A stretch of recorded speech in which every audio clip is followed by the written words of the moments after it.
qua Randazzo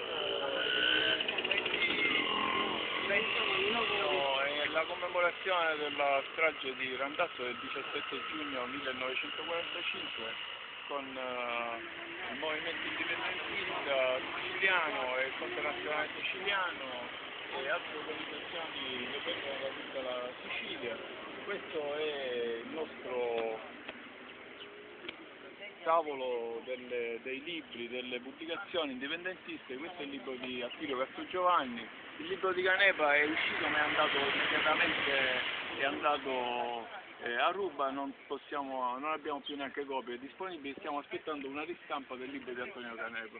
Qui abbiamo le immagini di Antonio Canepa tratte da un ritratto dell'epoca, delle cartoline del Vestro. E abbiamo anche una mostra dedicata a Canepa, una mostra di quadri che è stata fatta nel 100° anniversario della nascita. Questa è stata fatta a Palermo e a Catania, all'Università di Catania e all'Università di Palermo. Questi sono i quadri dedicati a questo fatto storico che oggi noi stiamo commemorando, la strage di Murazzurotto. Qua si vede la strage e qui si vedono le stragi che l'esercito italiano ha fatto a Palermo e a Catania.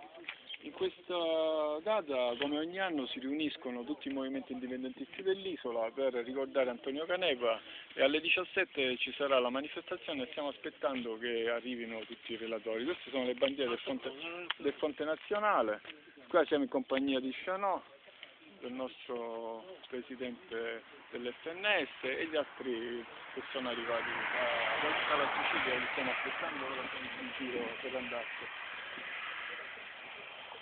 Per quanto riguarda il libro di Canepa, fra poco faremo una ristampa e cercheremo in qualche modo di farvi sapere dove, in quale libreria potrete trovarlo. E se volete ancora cercare le copie del vecchio numero, ancora nelle edicole in Sicilia, a Palermo, a Cefalù, a Catania, a Bagheria, ancora sono in distribuzione, qualche copia la trovate ancora rara, però la trovate se la cercate.